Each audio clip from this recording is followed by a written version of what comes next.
अब खबर है शहर कायद से, जहां पर पानी की अदम फराहमी पर शहरियों ने एहतजाज किया। कराची के 15 मकामात पर एहतजाजी मुजाहरे किए गए। मरकजी एहतजाज बंस रोड पर किया गया।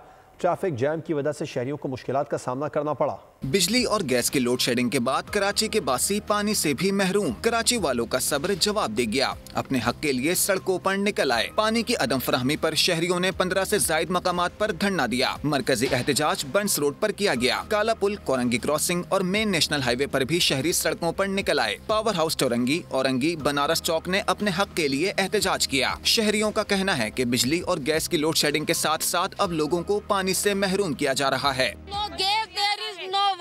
टैंकर माफिया मिल रहा है और ये जो प्लांट वाले हैं उन लोग को दे रहे हैं ये लोग पानी का ज्यादातर। बिजली तो फिर भी थोड़ी बहुत आती है, मतलब बिजली भी नहीं और है ना गैस भी नहीं है। बिल इतने बड़े बड़े आ रहे हैं, बिजली नहीं है, पानी नहीं है, गैस नहीं है। शहर के मुख्तलिफ इलाकों में एहतजाज के बाइस ट्रैफिक जैम रही। शहरियों को मुश्किलात का सामना करना पड़ा।